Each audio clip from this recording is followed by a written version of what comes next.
SARD Australia has nearly 30 years' experience in supporting the Royal Australian Navy, and we welcome the opportunity to sponsor and participate in an event such as this that focuses on an issue so important to the future of Australia's defence capability. The title of the next session is Lessons Learned.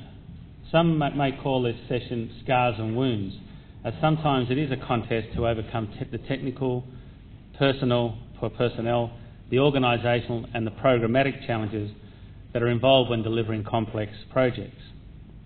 However, during this discussion you will hear from people who have had significant operational and project management experience that has provided them with the opportunity to learn those lessons which are normally learned and remembered based on facing and overcoming complex challenges. And the panellists this morning are three people with excellent pedigrees in their respective fields, and I will introduce them all one by one. I guess Cole Thorne doesn't really need that much introduction to those of us in Australia. He's well known to us as the General Manager for Land and Maritime Programs within DMO, and he joined DMO following a long and distinguished career in the Royal Australian Air Force, where he was involved in and managed a number of complex and high-profile programs. In his current role, Cole is responsible for the Air Warfare Destroyer program, and he will combine his previous project management experience together with his current role to provide us with the lessons learned from the AWD program and explain how they will be applied to future programs such as C5000, future frigates. Donato Martinez, our second speaker, is a Senior Operations Manager for Navantia, based here in Australia. He is a qualified naval architect with many years' experience working on surface ships and submarines on both Spanish and international programs.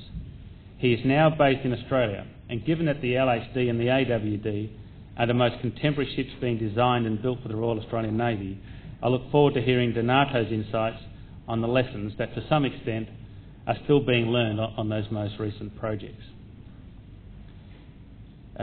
Jonathan, or Johnny Cameraman as he's called, apparently only his mother calls him Jonathan, represents TKMS. Johnny is a retired Rear Admiral who served with distinction in the South African Navy for over 33 years. Johnny brings to the panel a different perspective also. He brings the benefit of significant naval operational and command experience gained in those 33 years, and together with his business experience working on German and international ship programs, I look forward to hearing Johnny's observations and how they can be applied to Australia's future surface ship requirements. So the panel before you is well qualified to address the topic of lessons learned as they apply to Australia's future surface ships. While I may not be experienced as some of the panellists, as a former project manager I'll offer the following observation, and that is, while it's normally easy or sometimes easy to identify the lessons learned, it's my experience that as organisations these lessons that we learn are not always applied effectively when commencing new programs and initiatives, and get lost with either individuals or within the organisational bureaucracy. And hopefully this is one of the issues that the panel should address either during their presentations or the following Q&A. So we'll start with the first of the presentations, and I guess if you thought it was ironic that the lessons learned on shipbuilding should be moderated by an ex-Army officer, I now offer more irony by introducing Cole Thorne, a former RAF officer, to commence the sessions on lessons learned.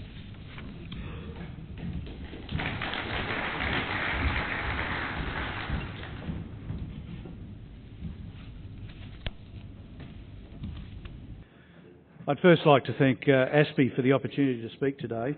I'm humbled by the august company that I'm presenting in, and hope that I can provide some insight into the lessons learned on the AWD program. Yesterday, Andrew Davies was talking about the fact that, the way these conferences work, you get asked to present. You're never quite sure what you're going to present at the time, so you come up with a title. As I started to think about this, I thought I was watching a movie, and a little quote came to me, and it went something like, "Everything will be okay in the end. If it's not okay, it's probably not the end." And I think that's the metaphor for the AWD program. As a former Air Force officer, I'm not a shipbuilder, but in my 18 months as the General Manager for Land and Maritime, I've had an extensive education from some of the best.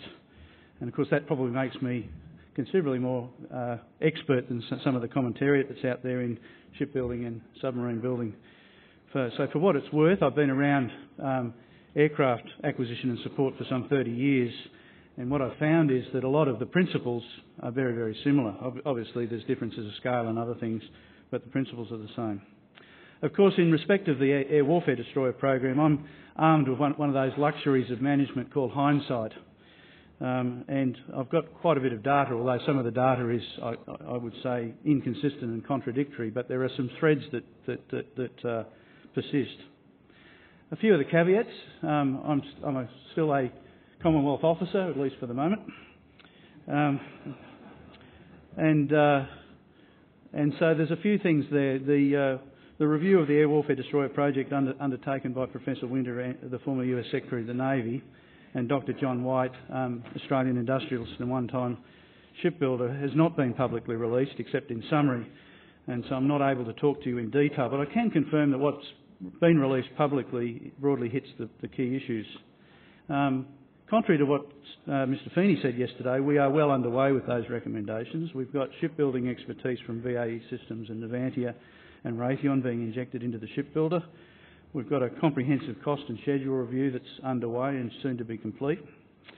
ASC AWD Shipbuilder has been separated managerially from the submarine organisation, and an interim CEO, Mr Mark Lamar from Bath Ironworks, comes with extensive shipbuilding experience, and he's been appointed recently.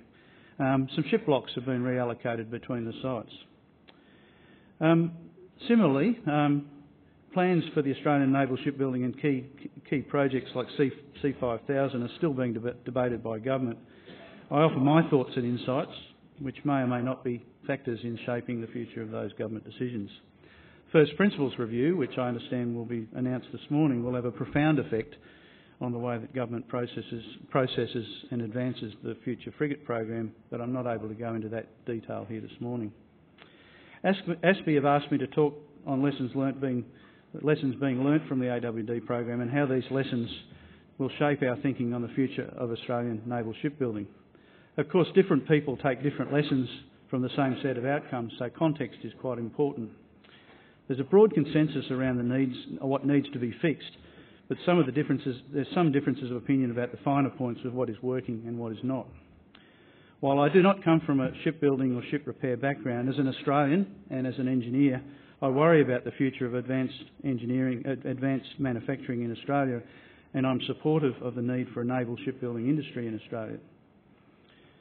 That said, as far as I can see, there's no strategic or economic reason for a shipbuilding industry in Australia, and I'm with Air Chief Marshal Binskin in the view that shipbuilding is not essential to a viable ship sustainment capability. What this means, of course, is that we need a naval shipbuilding industry which benchmarks globally. And from what I've observed, I believe it possible for us to develop and sustain a boutique naval shipbuilding industry in Australia. RAND, in its recently released report to inform the government's enterprise-level naval shipbuilding plan, suggested that the Australian naval shipbuilding implied a cost and schedule premium of 30 to 40%, but that could be reduced to 15 to 20% by sticking to simplified off-the-shelf design and maintaining continuous build. I'm a little bit more optimistic. RAND's focus is very US-centric and a little dismissive of some of the highly productive advanced manufacturing techniques that have emerged in small European yards, which I believe will have application to Australia. More of that later. The term lessons learnt tends to conjure visions of failure, and I'm not going to stand here as a relative blow-in and suggest that the AWD program is or will be a failure. There are lessons to be learnt from the achievements of the program. If you visit Techport in Adelaide, you cannot help but be impressed at what the Alliance, the DMO, Raytheon Australia, ASC and the South Australian Government have achieved there. The program has established a shipyard and an AWD systems centre on a greenfield site in Adelaide. I don't know where you find a greenfield site in Adelaide. It's mostly brown and covered with tiger snakes. And then there's the ship. The first ship, Hobart, is consolidated and about 72% complete, and we intend to float her off in May. This ship's been built to a design that's never been exported by the ship designer, or by a ship designer inexperienced with working with shipyards outside of Spain, and as a brand new ship build. The blocks for the second ship, Brisbane, are delivered, and she's been consolidated behind Hobart, and we estimate her about 32% complete. The third ship is still in the block stage and estimated at about 17% complete. And for those who have not been to Techport recently, I've got a short video here that shows you where we're at.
Outside of Techport, of course, Forjax revitalised its Tomago yard near Newcastle from 50 workers that had been conducting light engineering fabrication in support of the Hunter coal industry to a bustling yard that at its peak employed nearly 1,000.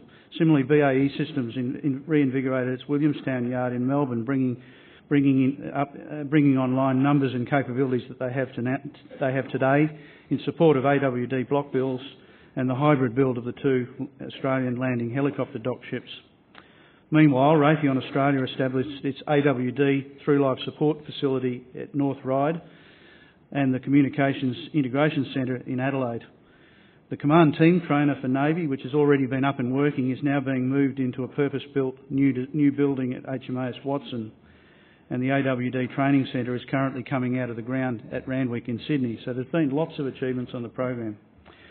When I accompanied Professor Don Winter on his initial briefings, I think from an American perspective he was full of marvel and disbelief. Marvel at what had been achieved in such a short time, and perhaps disbelief that anyone would embark on such a high-risk journey from such a low base. Professor Winter was deeply troubled by the news.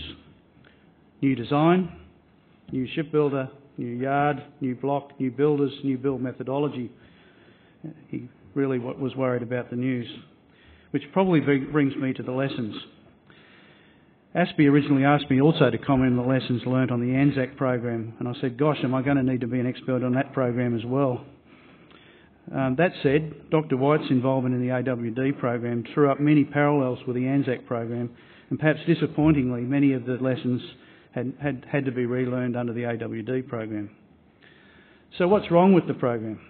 The issue is primarily one of cost overrun caused by lower than expected productivity.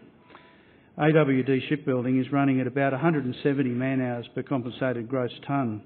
This compares with productivity of around 60 man-hours per compensated gross tonne, which should be possible from an experienced and productive shipyard in Australia. Efficient overseas shipyards, such as Korea, typically achieve 30 man-hours per compensated gross tonne, and the Danes report 15 man-hours per compensated gross tonne on their Ivor-Hutfield build. Of course, you would also expect some schedule slippage associated with a major cost overrun. The previous government announced a schedule slippage of 15, 18 and 21 months respectively to the 3 ships.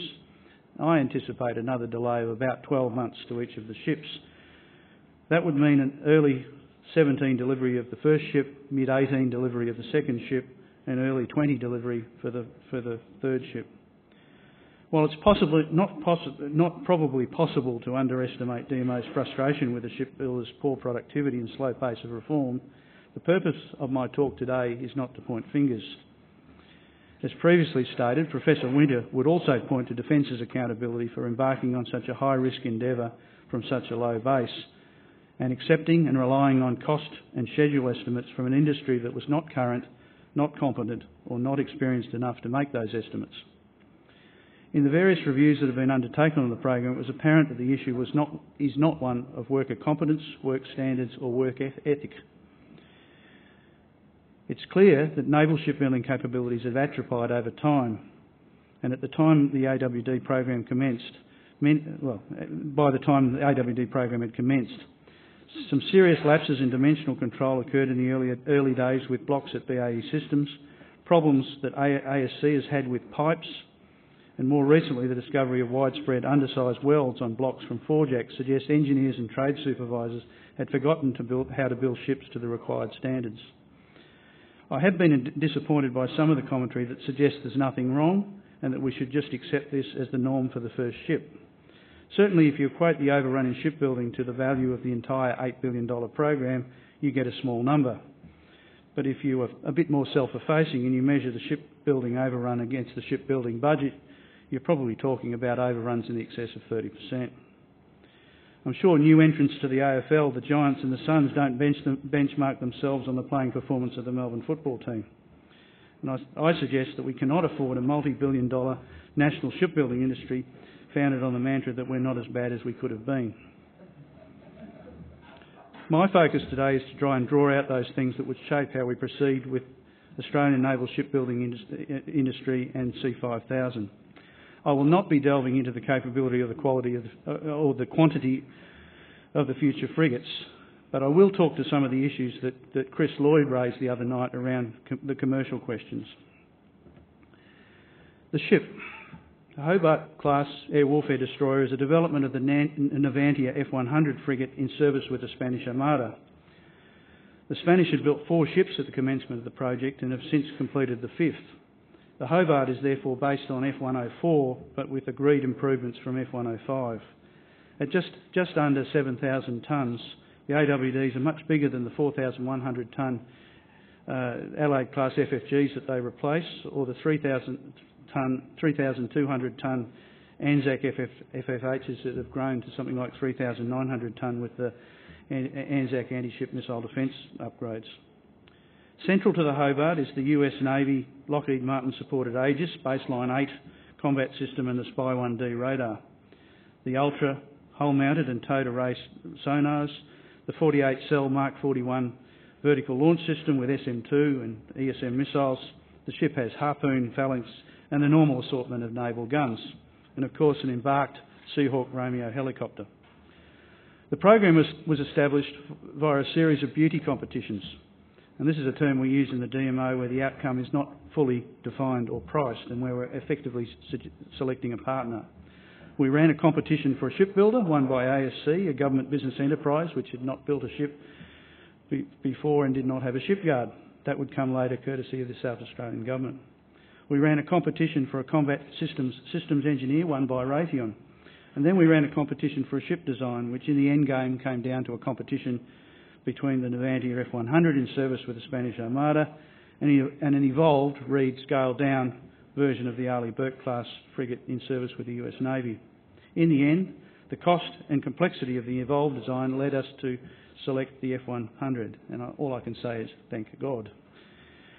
Under the ASC shipbuilding proposal, the ship would be consolidated at Techport in Adelaide from ship blocks constructed by Navanta in Spain, ASC in Adelaide, Forjax in Tomago near Newcastle, and the now defunct NQEA in Cairns.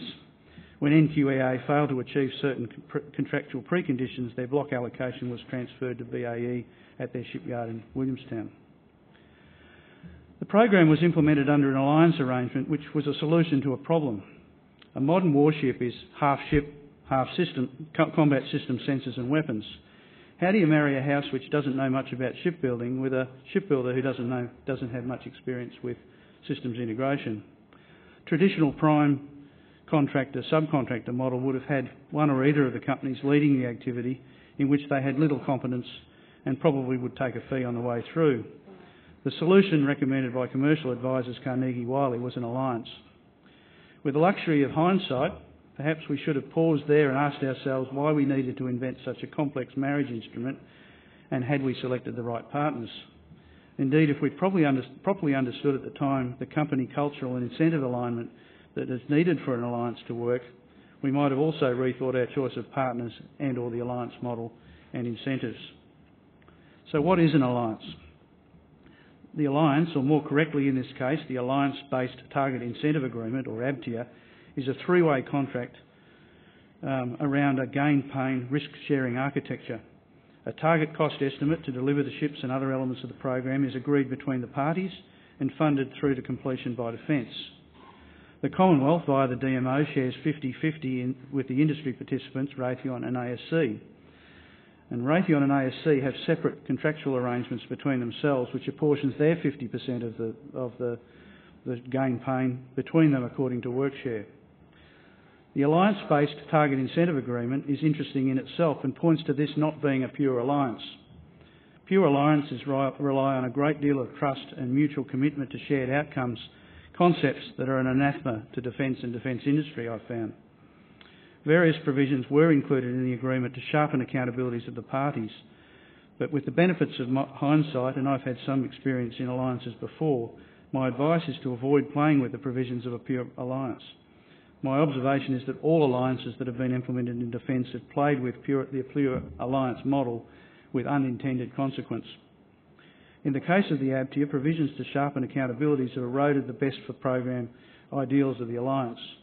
When the shipbuilder, ASC, was struggling to deliver the ship, the accountabilities were used to repel help from other alliance partners, and the other alliance partners were probably not insistent enough that the shipbuilder's performance needed to improve. Alliances rely on a shared vision of the outcome amongst the parties and need a close alignment of the cultures, particularly the industry participants who have a responsibility for delivering the ships. It should therefore not come as too much of a surprise when we find that there are tensions between a government business enterprise like ASC, which seems weakly incentivised by profit, and a publicly listed multinational like Raytheon. Of course, those in the know would quickly point out that it was the intent of the then Howard government at the time of project approval to privatise ASC AWD Shipbuilder soon after the project. But of course we had a change of government after that and that didn't occur. The lessons. Independent analysis of the AWD program by the Australian National Audit Office, Winter White and an independent company called First Marine International points to 6 main lesson areas relevant to the future naval shipbuilding. Governance, ship design and shipbuilding expertise at start-up, design maturity, systems engineering and change management, cost and schedule control, and supply chain management. I'd add another one based on the Chief of Navy's presentation yesterday. We're yet to learn the lessons around sustainment, but I doubt that the sustainment considerations in this project have been sufficiently front of mind to meet the vision that the Chief of Navy painted yesterday. Governance. Project governance and contracting arrangements need to integrate defence and key industry participants in a way that promotes and incentivises cooperation and effective management of issues and risks while maintaining clear accountabilities. Although many, including ANO and Winter White, made comment on the complexity and effectiveness of the alliance, I do not subscribe to the view that the alliance mechanism is a primary or significant contributor to the low levels of shipbuilding productivities. those authors did not have or did not take the time to properly understand the complex nuances of the alliance. That said, the complexity around implementing alliances and choosing alliance-compatible industry partners will militate against the use of alliances in future major shipbuilding endeavours. You are unlikely to see an alliance in the future of Australian shipbuilding as a result. That said, close industry engagement early in the program is vital, as is a governance structure that provides sufficient forums for joint analysis of and ownership of the issues. Ship design and shipbuilding expertise at startup. Unfortunately, with shipbuilding workforce on the LHD and AWD programs already winding up, a period of deep ship drawdown is inevitable. A valley of death, a ditch of despair, or a heinous hiatus, whatever you want to call it, it's inevitable. The lesson will therefore be what the arrangement looks like coming out of the other end. If we need to restart the Australian naval shipbuilding industry, we must look for ways to avoid future discontinuity. The enterprise-level naval shipbuilding plan, which is currently with government, considers a continuous build approach where keel-to-keel intervals are spread to 18 to 24 months and the ships are retired earlier than they might otherwise.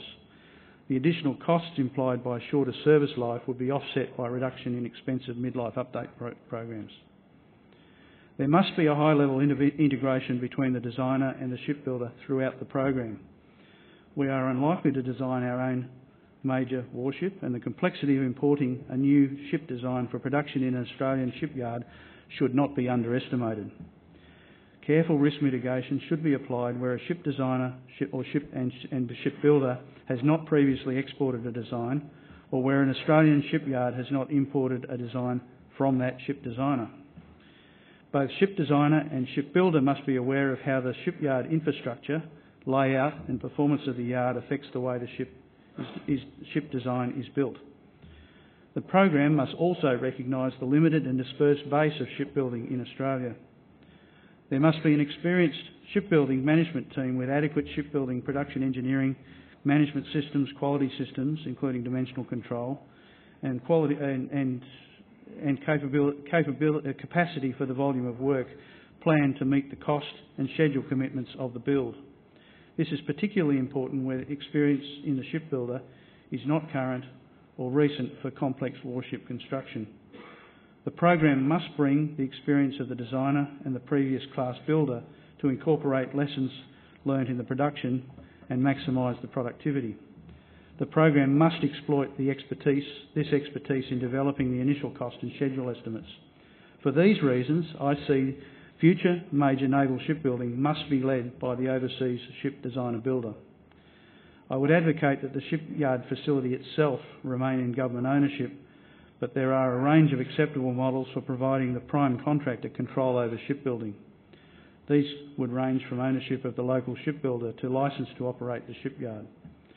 The shipbuilding workforce could transfer with the shipbuilding company or be provided separately, as is the current arrangement within the ASC group of companies. Design maturity. Lest anybody should think that we should rush to avoid a valley of death, the AWD lesson is that there must be sufficient time and expertise applied to the conduct of pre-production systems engineering processes, including preliminary design reviews, detailed design reviews and production readiness reviews.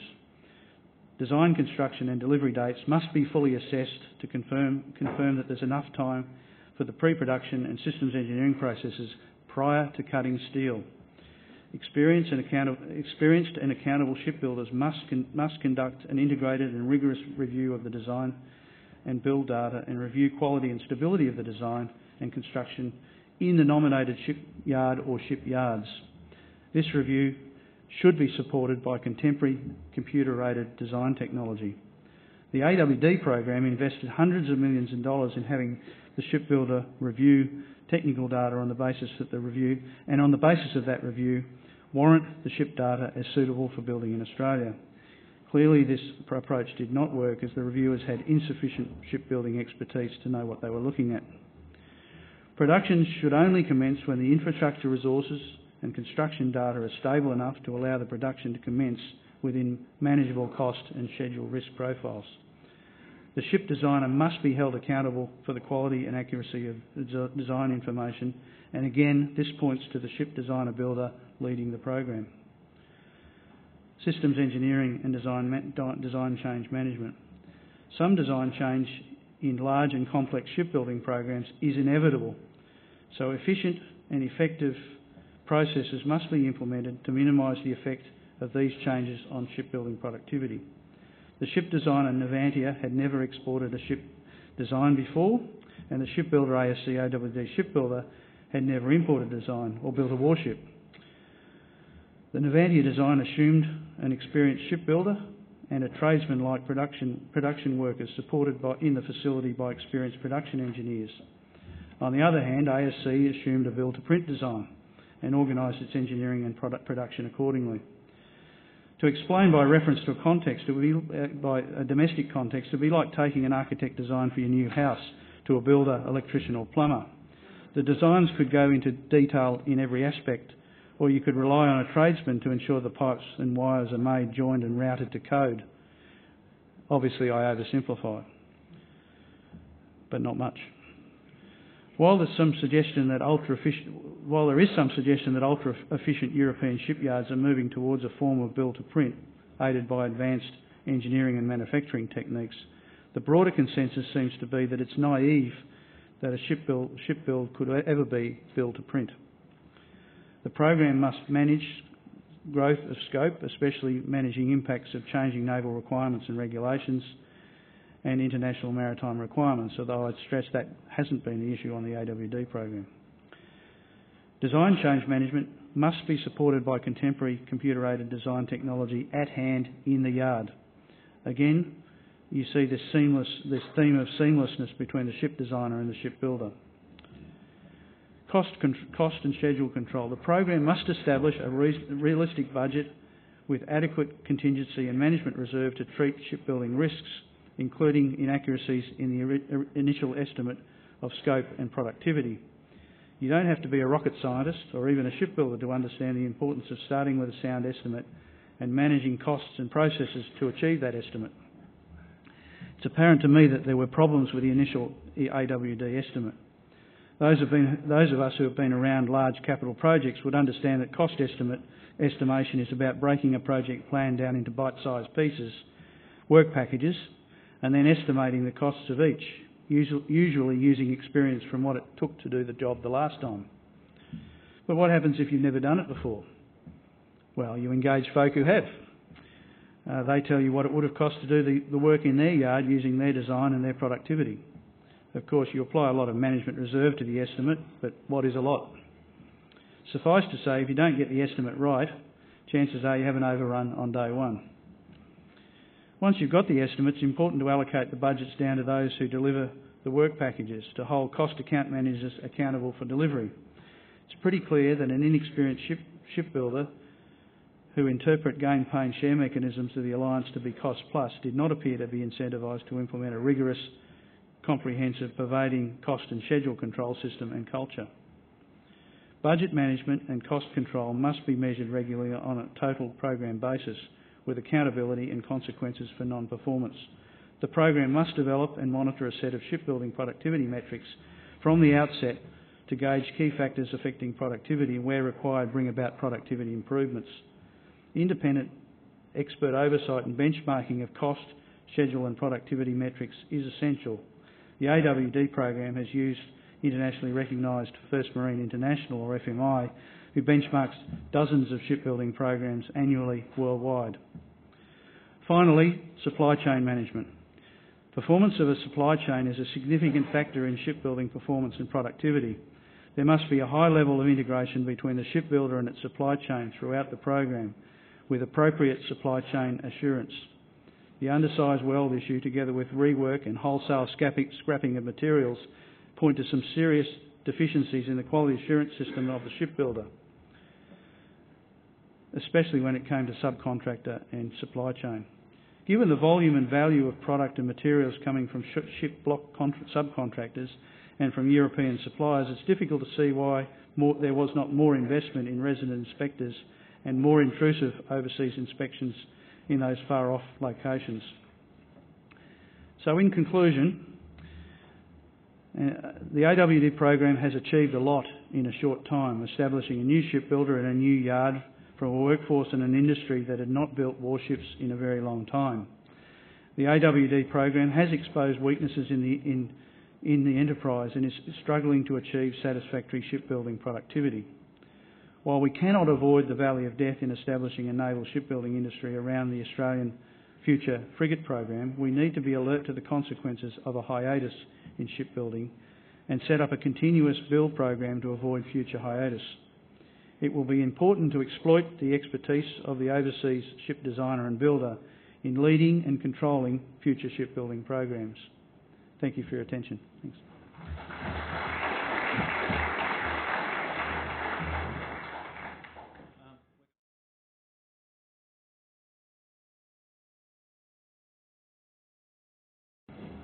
Okay, first of all, I'd like to thank ASPI for organising this event and giving us, Navantia, the opportunity of being here and present some of our lessons learned and experience during these years. Also, thank you, Mr. Ogen, for your kind introduction. And thank you to the audience for making yourself available during Easter, so it's a very busy time. I have split my presentation in 3 blocks. First block is Navantia, so it's like taxes, you cannot overcome them, so we have a very brief presentation of overview of the company. And then we'll come to the 2 main topics, is our industrial experience, we have achieved our current capabilities, and how we address the programs with the Spanish Navy and the commonalities that we have across the fleet, and how we can share that view for the Australian Navy. Okay, so for those who doesn't know Navantia, we are a 100% Spanish government-owned company. We have been running and shipbuilding for over 300 years so far. So during those years, we have gained full capacity in terms of design, construction, testing, integration, and flight support of all types of naval vessels. And within our operations, we have full support of the Spanish Navy, the Ministry of Defence, and the whole government to support our operations. When talking about shipbuilding, we have to manage 2 main assets. One is the infrastructure, facilities, and the other is the human asset. So you can build facilities provided you have the human assets. So let's stick a little bit on the human assets. So we are a big family of 5,500 people. We are distributed in 3 main shipyards. One is in Ferrol, the other is in the south, San Fernando, Puerto Real, and the other is in Cartagena. They are very much specialized shipyards, so these ones are mainly focused on frigates, destroyers, LPDs. These ones are on OPVs, supply vessels, and submarines in Cartagena. One of the key assets that we have to address programs is the engineering. So we have about 800 engineers in the company supporting all the different programs. This is extremely important because every customer comes with very specialized requirements, which we are not very used to have an existing design produced in a big mass or large scale. So we are short batches for the Spanish Navy, and the next batch comes with a whole set of new requirements. Based on our capabilities, we have been honoured of providing services to different countries, and we have identified the need of opening different international offices to be close to our customers. But the key thing here is that we understand that our core is in the domestic market. So Navantia is existing because the need of supplying the Spanish Navy with their needs. So it was quick, less than 300 years. So industrial experience. So one key message here is we have an industrial framework to support the Spanish Navy. So Navantia, we like to call us the industrial arm of the Spanish Navy. So it's like the body. We are very close to the Spanish Navy. I think this is one of the lessons learned through all the programs that we have in Spain. The closer the relationship, the better and the smoothness you get the program. This framework agreement is like a set of contract terms and conditions where everything is established but the price and the technical specifications. So all the project phasing, so the different steps that we have to go through, the liabilities, the types of contract arrangement in terms of fixed and field price with a cash plus fee price or contract, or whether it's a mix of those. Liquidated damages, I mean, everything is there, already available. So basically it reduces a lot the time between a government decision to go forward with a program and the work commencement. And the other is the price and system specification. So one of the potential drawbacks of this model is whether it's competitive or not. So the flexibility comes with those two key aspects. So obviously the government is not willing to pay premiums just for nothing. So the price and the product is established in accordance to a market scenario. So it's not just our cost plus a big premium. So the government is pushing us to be competitive.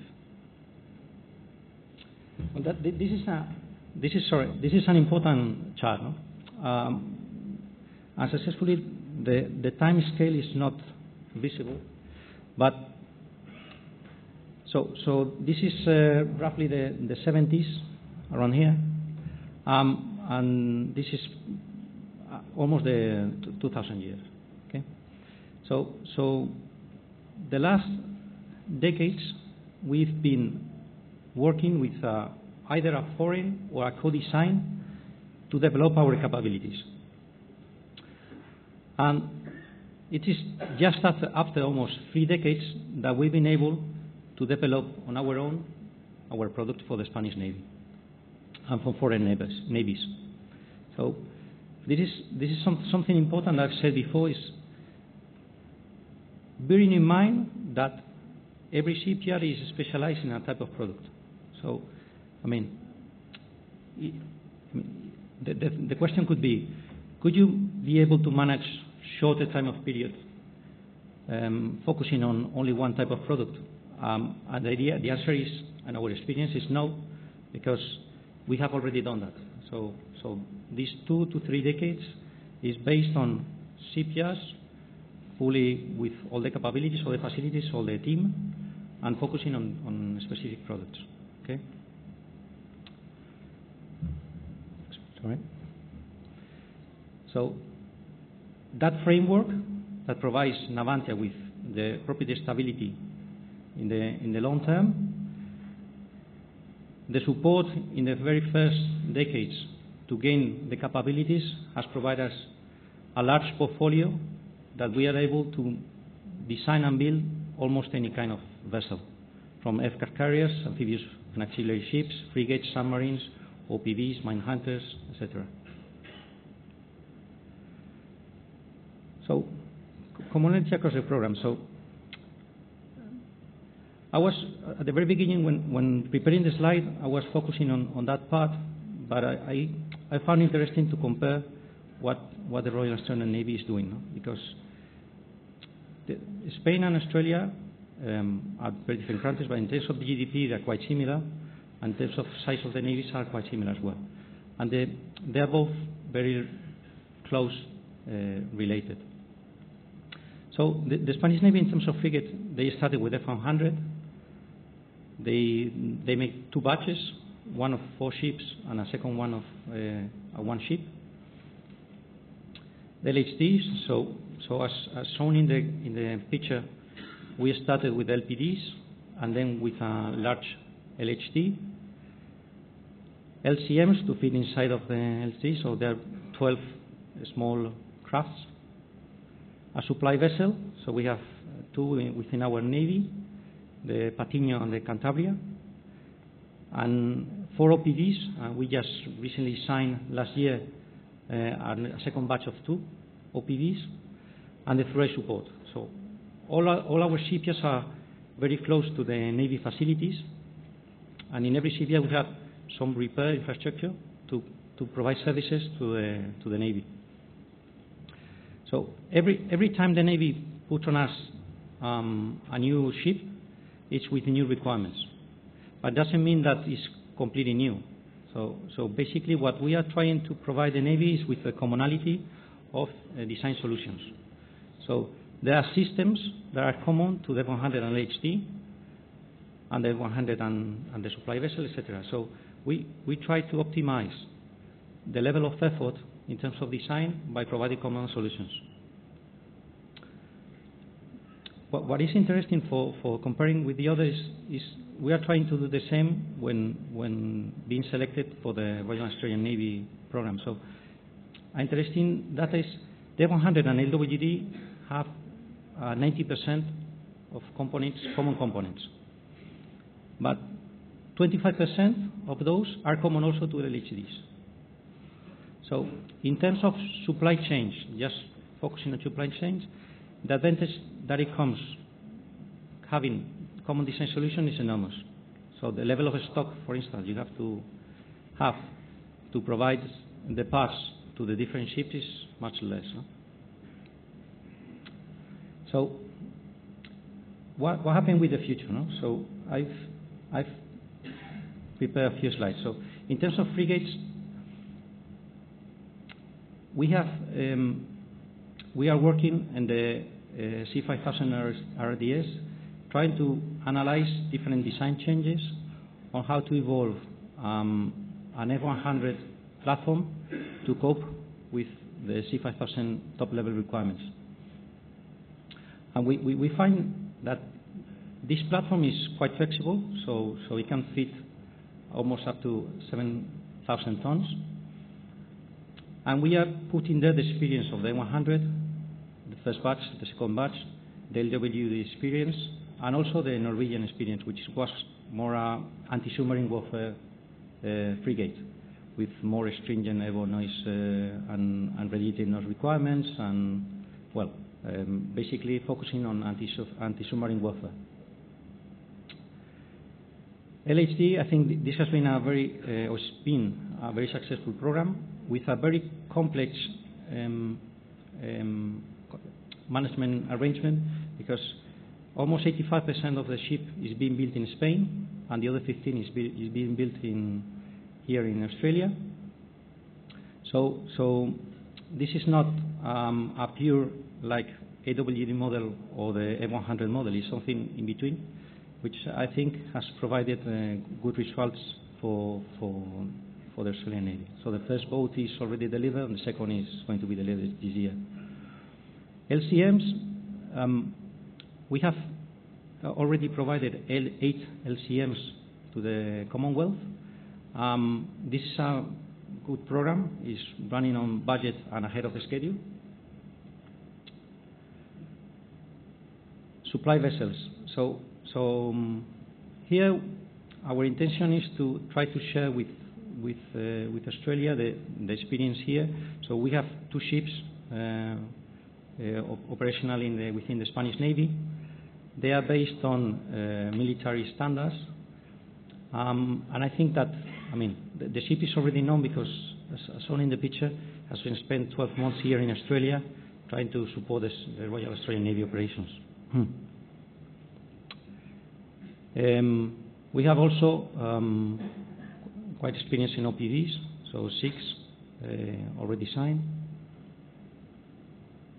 So trying to wrap up, I think a quite good equilibrium between having premium capabilities in your ship and common design solutions across the fleet is not easy to decide where is the line that provides the best effect, but the benefits are there. So common design and common design solutions, common supply chains, common processes, shorter time to production.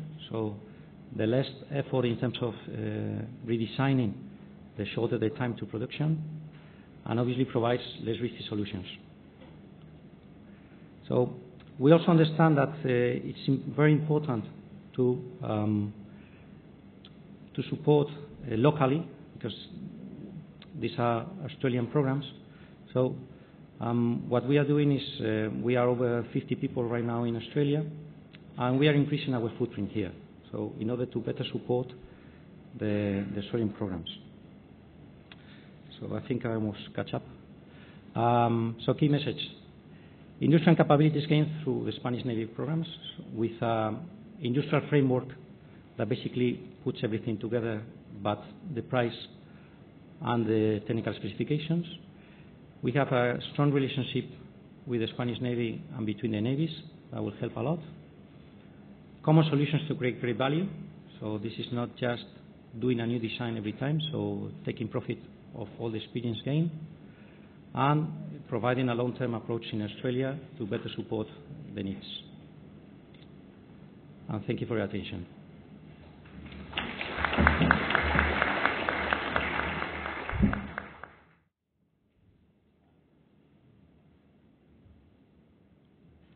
Mr. Chairman, flag officers, ladies and gentlemen, good morning.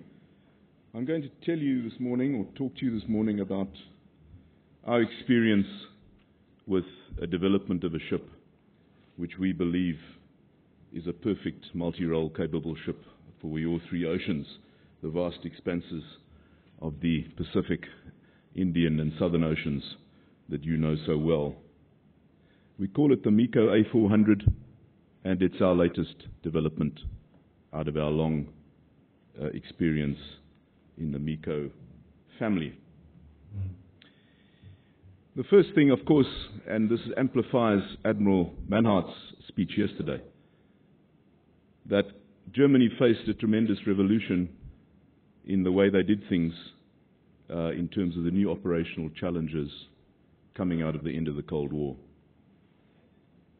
And you heard yesterday from Admiral Manhart that the German Navy's horizons changed considerably from the localized Baltic Atlantic slocks with, let's say, a traditional approach to surface vessels to support of distant worldwide operations with new roles and threats. For example, some of them include stabilization operations, peacekeeping support, long-term on-station counter-terrorism and piracy operations, asymmetric warfare, sustained and graduated dominance of the littorals of failed states, and sustained presence with flexible graduated options in crisis and tension areas. All those buzzwords that you heard yesterday: sustained presence, deterrence, graduated options, graduated lethality, and so on. So it required a complete change in thinking in terms of new operational ideas, and of course, at the end of that thinking thought chain, different types of combat ships. We, the industry, the partner of our parent Navy, led by ThyssenKrupp Marine Systems, took the technical lead to design a ship that would meet the German Navy's new fleet doctrines and demands. And it was certainly a challenge that we did not undertake lightly. The four primary design drivers, or challenges if you wish, were then, of course, arising from what I've just said: sustained, distant, intensive use and cost-effective operational capabilities, as opposed to short-term crossing the Atlantic under escort and then staying a few months in port to recover. Force multiplication by multi-role, concurrent role, and that's a big challenge: concurrent role, mission modular capabilities. A full embarked CTF, CTG, and large, not one or two soldiers, but large, permanent, embarked special force facilities and capabilities. And then, of course, we heard yesterday, especially from Commodore Powell, enhanced survivability. Floating, moving, and fighting, as opposed to just floating and moving after sustaining damage. Because you're in area and you're a long way from home, so you've got to not only float and move after taking a hit, you've got to carry on fighting, or you're going to go down. Size does matter. No question about that. When we looked at the combination of these design challenges, they simply could not be met concurrently. That's the key word, concurrently, by the post-2000 German Navy or export military off-the-shelf ships, even evolved military off-the-shelf ships. The frigate designs that we had, notwithstanding the excellence of these ships in their design roles, they were just too small for the job. Even if you evolved them to the maximum of their viable design margins of tonnage, length, beam, and so on, eventually you all know you get to a point where you might as well design a new ship. Firstly, looking at two of them, our standard of, let's say, light or medium frigates, MECO A200, that's the follow-on from your famous ANZAC 200 MECOs. 121 meters, 3,700 tons, could be evolved to a potential of about 4.3, and Kodag warp, that's combined diesel and gas, water jet and refined propellers, excellent and reliable and economic and quiet propulsion system, but too small. Our latest class in the German Navy, F124 AA warfare frigate, following on the successful F123, 143 meters, 5,600 tons, could go to 6.2, combined diesel and gas. Again, superb ship, but too small. Why? Well, size is too tight for the concurrent things like redundant long-range fixed-phase array radar, short-range and long-range vertical launch surface-to-air weapons, and land attack vertical launch missiles. Redundant sensor effector islands. I'll come to that later in my speech. That's the survivability, carrying on, fighting after damage. Large organic special force group, mission modularity, an organic task force task group, command and control, and decent growth margins. 8 to 10% of light load across the life of the ship, and I'll come to that in a moment. You're talking 35 to 40 years. Every time you paint the ship, unless you take it down to bare metal, you're adding 25 to 40 tons. So just the painting means you have to have a growth margin of hundreds of tons. We reckon that for a ship like this you need 500, and I'll come to that in a moment. The core design and technology era of these ships, the thought processes behind these ships, we reckon it's unviable for efficient, quiet propulsion. That was not a design requirement necessarily of these ships, not a single demanding one. Low manning, or womaning if you want, but anyway, low people. Sustained intensive use. That's a new idea, and these ships were simply not designed for sustained intensive use. And I specifically talk about maintaining on station with your reliability, availability, and maintainability, ensuring that the ship has an operational availability at any given moment of X percentage of 100. 3 DC sections with 6 autonomous DC zones. If you want to survive after damage and carry on fighting, that's what you've got to have.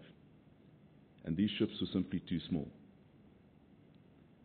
We heard that story yesterday, by the way, very, very succinctly from Commodore Powell. That's the way they ended up. When they started off at 6.5, they ended up on a Type 45 of 8. And for those very reasons, similar experience, again, building in their own knowledge and experience of how to fight that ship, and especially the Brits. Commodore Powell was quite right. They know how to fight, and they know how to what is needed for a ship to sustain. So what was our solution as an industry? We developed a new class of ship for the German Navy. It's called a stabilization frigate, because that's what its primary design drivers were. It's a new benchmark in frigate design that is both evolutionary and revolutionary, and most important of all, big enough for distance and sustained presence, deterrence, and flexible power projection, which is the point of being out there on station. Give the government graduated lethality, as we heard yesterday. Radar aperture height. Commodore Powell said yesterday, what's the point of a ship like this if it can't detect over the horizon at the necessary ranges? And that means, in terms of the radar equation, we're never going to get away from it. You've got to put your aperture up at quite a height above the sea level. The next one, of course, it's got to be big enough to survive a serious fight. A serious fight means you're going to take damage. And of course, I've mentioned it, adequate growth margin. The emphasis, of course, on adequate across the life of the ship. The ship then enhances the toughness, stealth, and seakeeping of the MECO A200 and F124, which are brilliant. But goes the next step, it provides a larger platform for the new operational engineering and logistic design features for those sustained intensive use operations, multi-role, concurrent role capabilities at a task force, task group level. And provides for a 500-ton growth margin and large space margins, apart from all the other margins, electrical, cooling, doubling up on vertical and horizontal bulkhead penetrations and so on, doubling up or quadrupling up on cable trays and so on, just the space and the weight. For unknowns, that's the point, isn't it? Unknowns across the 35 to 40-year ship life. I hear a lot about 20-year ship lives, 25-year ship lives. I don't know. I don't think that's the case.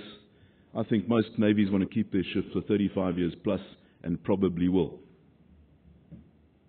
I know we will, given the German taxpayers' reluctance to pay for ships more often than they have to. So what are the design drivers of the ship? And there you see it. I beg your pardon.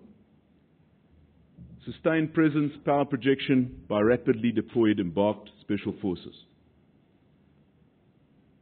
The primary weapon system of this ship are special force soldiers. What we used to say in the Navy, meat bombs. But anyway, it's not the guns, it's not the missiles, it's rapidly insertable and rapidly retractable special forces. Long range, high precision land attack, we found their answer in the Volcano, 127 millimeter. It puts a big brick 100 k's away with a CEP of 2 meters. That's pretty good going at 35 rounds a minute. Full and separate embarked task force, task group, command and control facilities. Not the command of the task group popped in the corner of the ops room while the rest of the ship is fought around him, but his own dedicated ops room and command and control facilities. Very high survivability to stay floating, moving and fighting even after damage. Comprehensive asymmetric warfare self-defense suite. It's built in, and not just weapons, but the whole graduated range from disorientating loud hailers and speakers, bright lights, and then eventually slugs. Efficient CODLAG combined diesel, electric and gas propulsion with high speed on electric propulsion. Lean manning. Half the current frigate crew size with a minimization of daily maintenance workload, but maintaining the ability to defend the ship and, of course, to fight the internal battle after damage. In other words, full damage control capabilities in defense stations and in action stations as it is present in the other ships with greater manning. Intensive use. Double the planned running hours at sea compared to current generation frigates. Very high reliability, availability and maintainability. We have to prove to the German Navy, and we will have to do it. It's part of the acceptance, final acceptance of the ship. 2 years in theatre away from base maintenance facilities. Go there, stay there, change the crew.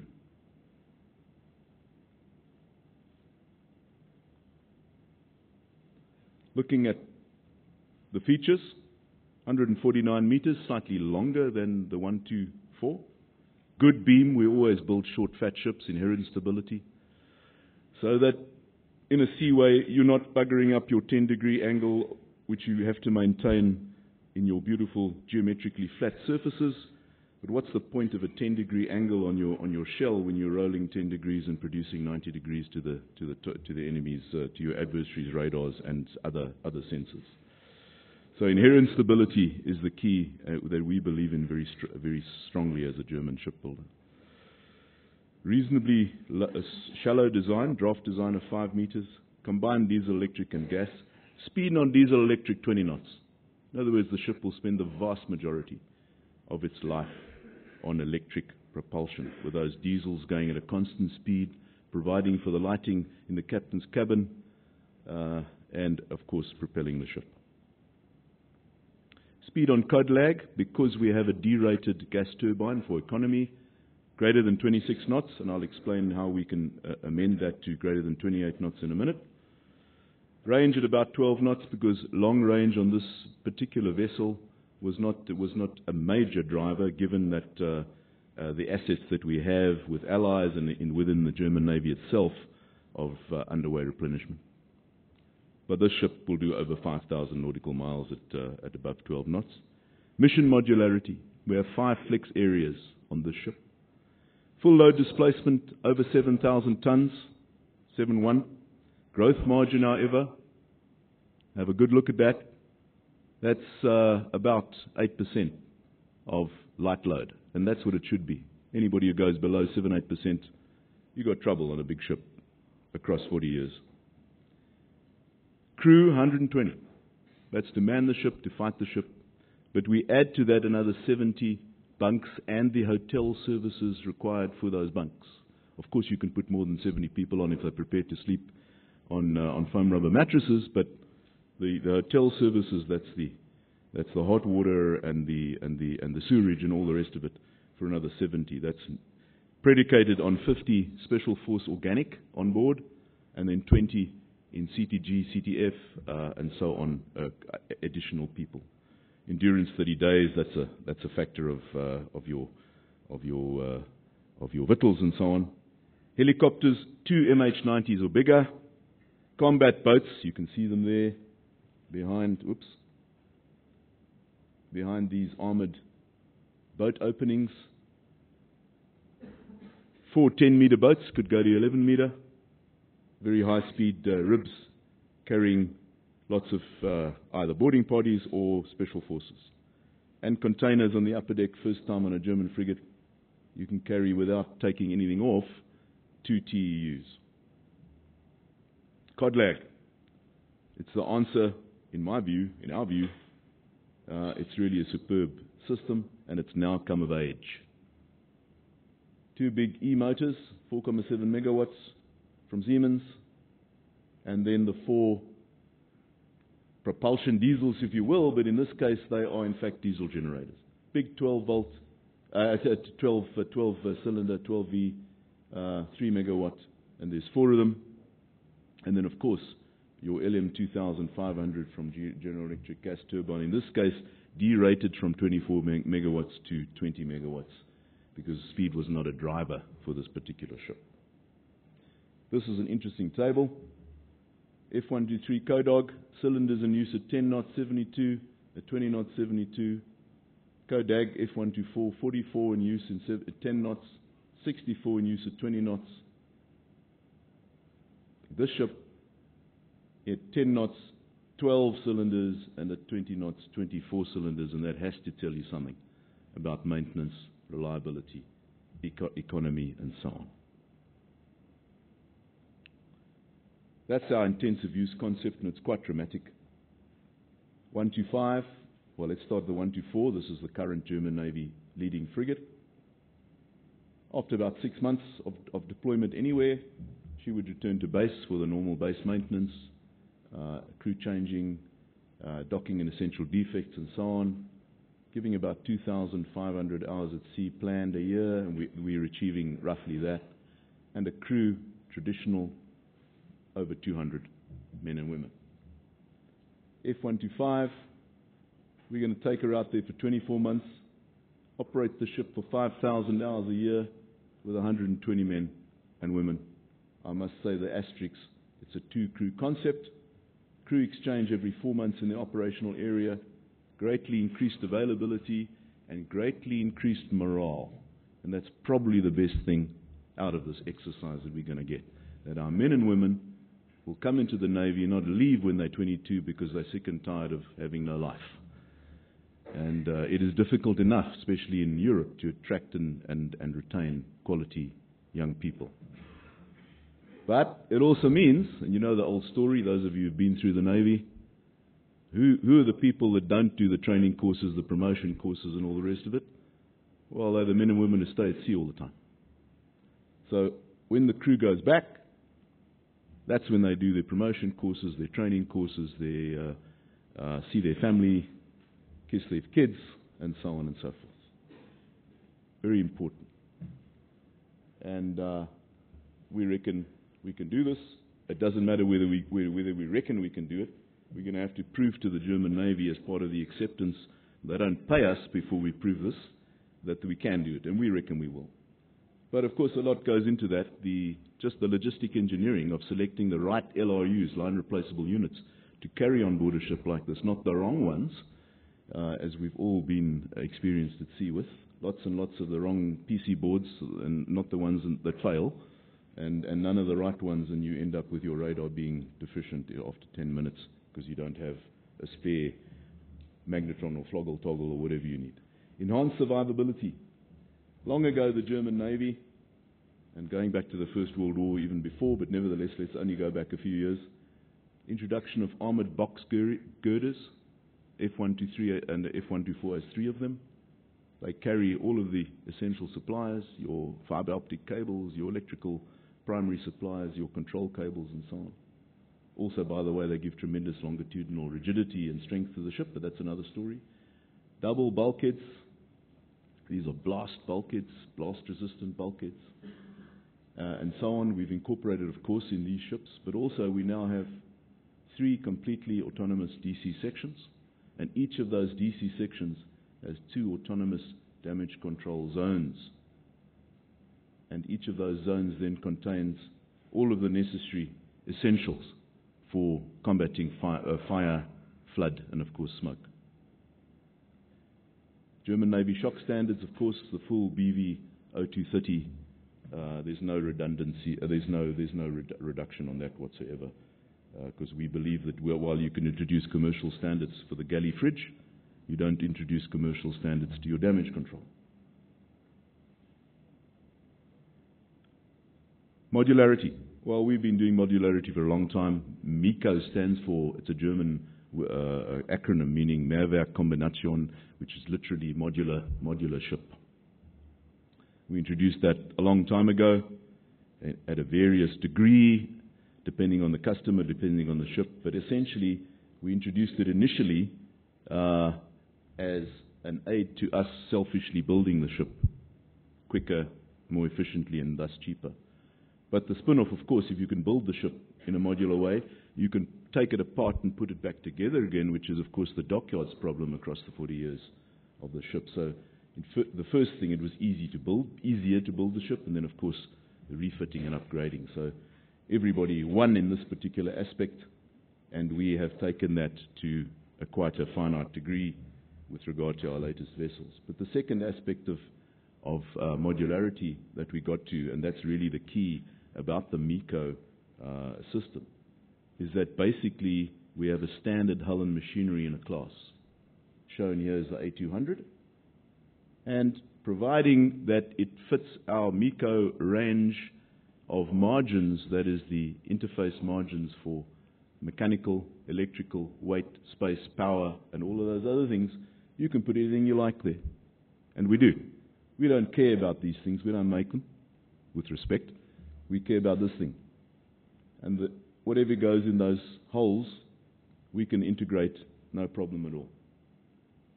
So you have customer choice and flexibility. The main thing is ease of maintenance and refits and upgrading. The dockyard can take these things out and put them on a stone frigate and put them back again repeatedly all the time.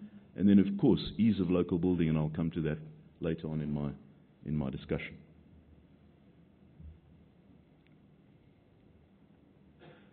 So there's a practical example, just to say I'm not swinging the lead. There's A200, 4 of them built for South Africa, and they have a certain configuration of armament. The identical platform is currently being built, 2 of for Algeria, absolutely very different platform, 3-inch gun versus 5-inch gun, Saab missiles versus MBDA missiles, and so on. South African 35mm Gatling versus 30mm British Gatlings, and so on. It's a completely different combat system and a completely identical platform. It also means that the Algerians were able to concur that the risk on a ship like on their ship is going to be from the point of view of the critical aspect, which is the platform, seakeeping, qualified movement and performance in a seaway, and so on, are all been covered. What is the F125 status? Well, we're now building them in Hamburg. First frigate, FGS Baden-Württemberg, was launched in March last year.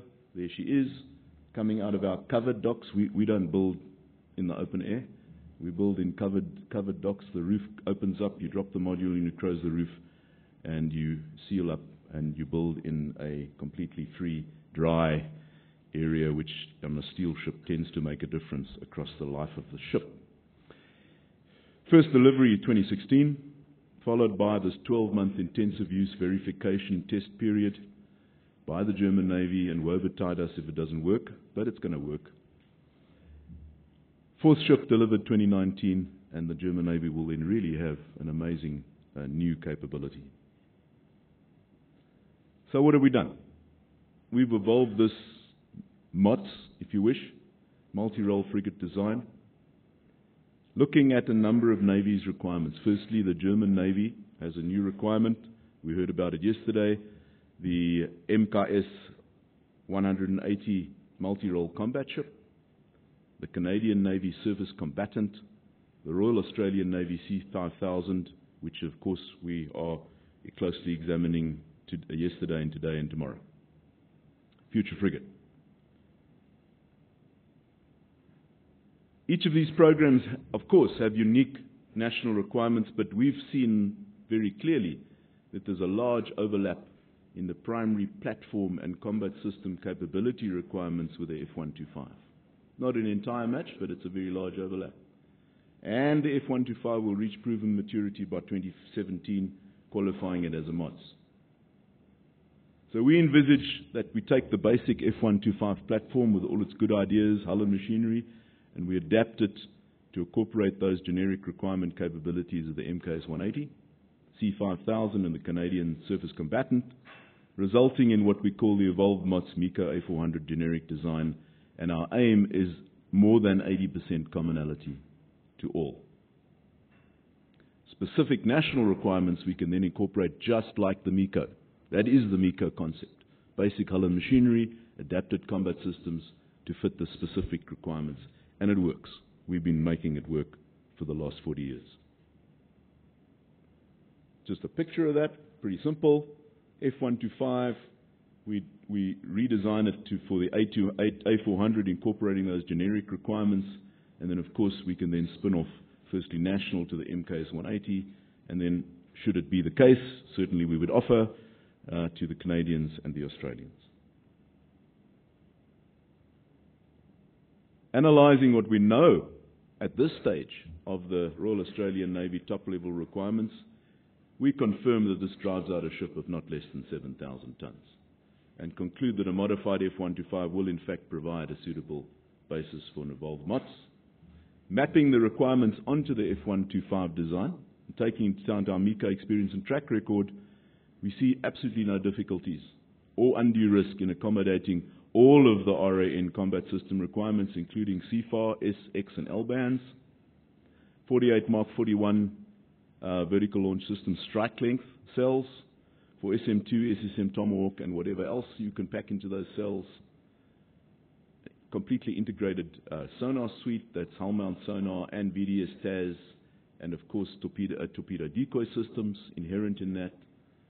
If Saab is finally selected, of course we can integrate the Saab 9LV combat management system.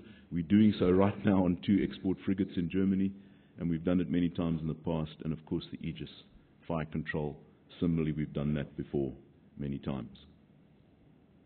We can accommodate all of the RAN platform requirements. Efficient diesel-electric propulsion, Speed of 28 knots, we'll simply not derate the LM2500. We keep it at 24 megawatts, and then you will get greater than 28 knots. Capability to operate 2 organic helicopters. That's built into the current F125 anyway. MH-60R or larger. The flight deck can take it 18-ton all-up weight in terms of crash loading and operating safely from that flight deck. Unmanned vehicles, UAVs, UUVs, USVs, sine qua non, that's what we're going to do. We do it now anyway. Use of modular mission payloads. Measured signature characteristics and loaded signature design features. We proudly reckon that we develop and design and field, as we do now, the stealthiest operable ships in the world. I emphasize operable. You can get a very stealthy ship, but it's a bit difficult to run a fender from the forecastle. Commonality of systems with existing in-service systems. Adequate growth margins. We reckon 500 tons. And then range at 8,000 nautical miles. It's a simple question of increasing the tank capacities of the 125. There's plenty of space. The German Navy wanted a certain range, and we simply sized the tanks accordingly. If you look at the combat suite fit, that's the F125 modified, with certainly, of course, the first and foremost thing, CFAR, and then all of the necessary kit that the Australian Navy currently envisages on that ship. The 2-island concept, there it is. It's exactly like it is now on the F125, breaking up the forward island with sensor, sonar, AAW, ASUW, close-in weapons, command and control and communications, a ship control and electrical plant, all in the forward section, and similarly in the aft section, where we have this feature not only of the other things, but a second and completely separate ops room or CIC, either one of which can be destroyed and the other one just carries on working, providing, of course, the men are still alive and you're able to man it. We have 5 flex areas on our ship. First flex area is an upper deck.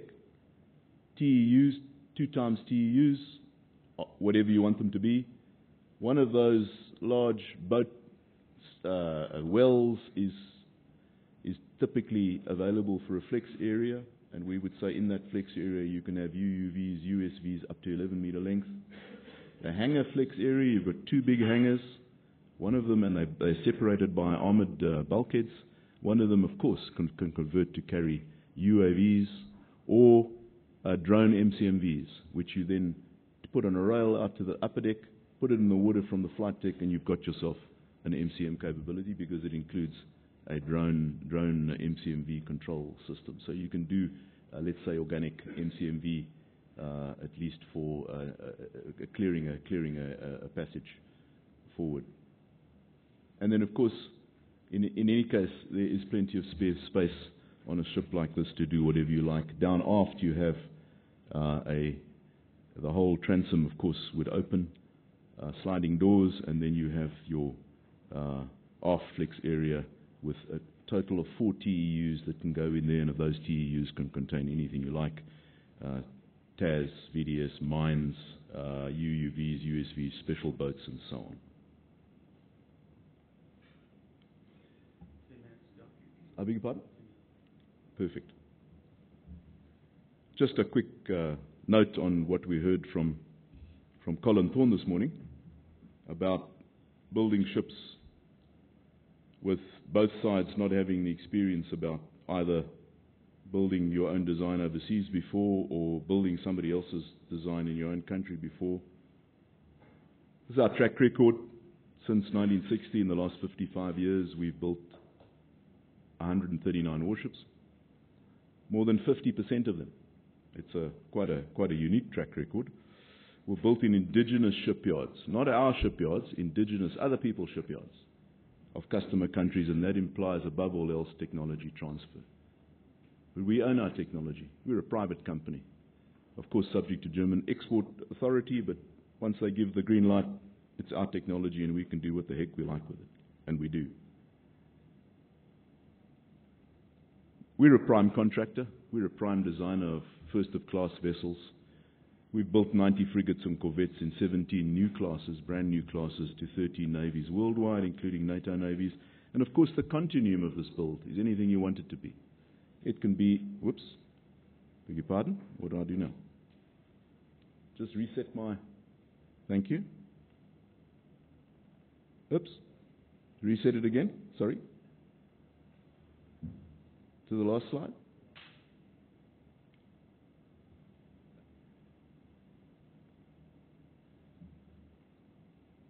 It can be like the very successful ANZAC frigate program, 10 ships built in Australia, not one of them in Germany, but to the Blom and Foss design. Very successful program some years ago. Interesting to map that onto today's lessons we heard about today. Or it can be South Africa, something like we heard from our colleague from Navantia. The South Africans had the hulls and machinery, the platforms, built in Germany because it simply wasn't cost effective to build them in South Africa. South African welder is much cheaper than a German welder, but we discovered a German welder welds 3 times as fast. So it was quite an exercise, and the government decided to build the hulls and machinery. The Navy brings them home, and then they get fitted with the combat system installed, set to work and trialled in South Africa, because that was the strategic important industry for South Africa. Not shipbuilding or welding, but combat system integration and installation. And of course, on this continuum, there are many variables.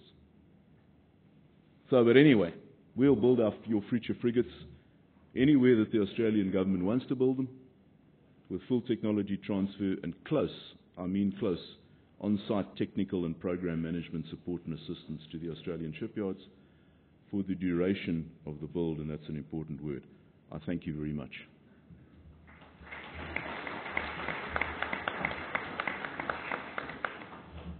My question is predominantly for Colin Thorne, but perhaps our other 2 speakers might like to add to it with respect to how they overcome the challenges that Colin presented of, and as the Minister said yesterday, the valley of death is with us, it is unavoidable. How do we learn those lessons, encapsulate them, and ensure that they get flowed into the next programs when they get started? What are the mechanisms that DMO and Australian industry intend to reduce the learning curve for the next programs of shipbuilding, be it submarines or surface ships?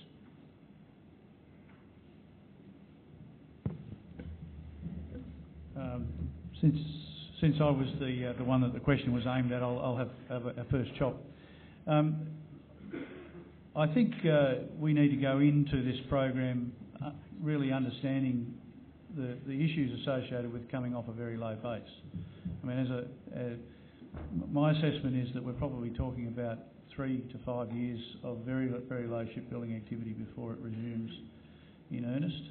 And I think there also needs to be a bit of recognition that the valley of death isn't a single valley of death, in the sense that there's sort of 3 broad groups of people that are affected by it. There's the white-collar people, the designers, the program managers, the supply chain managers, and so on and so forth. There's the block builders, and then there's the ship consolidation workforce, and each of those has a different valley of death and a different timing of that. So if you wandered down to Techport at the moment and saw that we're only sort of 32% through the second ship, and 17% through the last ship, you go, what are we worried about? Of course, for the white-collar workers, we're well through the design of the ship and the logistics support solution, and for the block builders, we're happy to complete those blocks by the end of the year or early next year. So you've got this sort of sliding scale. I think one of the things that was a little disappointing about the way that the AWD program was set up is that we did run those beauty contests and then sort of arrange marriages between those people, and in so doing, I don't think we properly exploited the capabilities of all. I might say that the one party that was missing from the alliance, and I'm only quoting ANAO and Winter White in this, but Navantia wasn't part of the alliance. There were real and practical and commercial reasons for that being the case at the time. But to be importing a new design and implementing it in a new yard with a new shipbuilder and not better exploiting the expertise of the ship designer seems a bit odd to me. And then as we started to get into it, I think the shipbuilder was probably anxious to prove their capabilities and somewhat repellent of help from the ship designer, and that seemed a bit odd to me as well. Interestingly, John White relayed some issues that we had during the MECO program, and it wasn't, despite the headline that it was a successful program, that it wasn't without troubles in the early days. And Trevor, you're probably well aware of those. In fact, we had all the same sort of problems with importing a design from the Germans as we had from importing a design from the Spanish. The differences were the way that we reacted to that, and I think large numbers of Australian designers and shipbuilders were flooded across to Germany, and I'll use the word pejoratively, annoy the hell out of the shipbuilder until we got the data and the know-how that we needed in order to do that. And I think when we're talking about large number, I think John White was quoting 60, 70, 80 people in Germany for a long extended period of time. If I compare that with what we've had in the AWD program, we've had sort of 7 or 8 Navantia people in the yard providing a conduit to a sort of an arm's length design house in Spain. That to me that hasn't been effective. So we would expect that any arrangement that came out of the Valley of Death to restart shipbuilding would significantly leverage the design and shipbuilding house. We would expect extensive lead yard services and extensive control over shipbuilding to be exercised by that company, and that would be substantially different to what we've done in the past.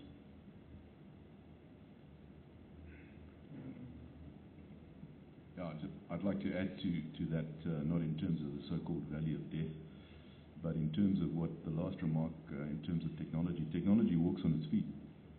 And our experience with exporting designs, borne out by the statement made about the ANZAC, that was the first and I think the only time that we've exported designs to be built in another country where there was the first of the class was not built in other words, in the designer's shipyard.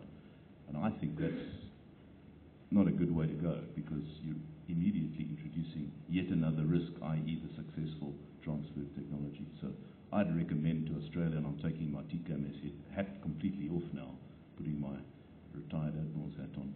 If you're going to build a ship in Australia from scratch, then build the first one with a designer, with hundreds of your own shipyard people there on site, and then build the second of class in your own country and all other vessels.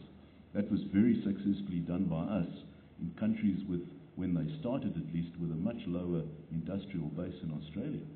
For example, Turkey. For example, Greece, where the first of class was built in Germany. They learned how to build the ship, were there helping us, standing behind us when we aligned the shafts, put in the master datums for the combat system, and so on and so on and so on, and then they could do it themselves. So you lower the necessity of having a German breathing heavily on the neck of the local shipbuilder, because it's not necessary. And secondly, of course, you have the confidence to build the second of class yourself, and then the nation gets the confidence when you deliver the ship on time. And that has to be an underpinning national confidence in your shipbuilding industry to start to bridge the Valley of Death. Of course, it depends on work, and small navies or even medium navies, in our view, simply don't have the volume of work for a shipbuilding industry to maintain itself at peak. We're building at the moment 6 frigates simultaneously. At the same time, we have 24 submarines on order. That's the sort of volume you need to keep yourself at peak, and it's just not going to happen if you only order vessels for your own national navy. Someone said yesterday, well, they don't envisage any export from your industry. Why not? That's also a model that we follow.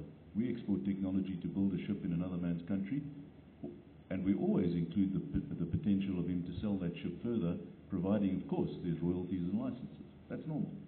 Why wouldn't you do that? I think it's a self-fulfilling prophecy if you say that we're going to try to avoid the valley of death, but we're not going to allow the industry we've created to have any export potential. I say that again, not as a TKN's executive. No further questions.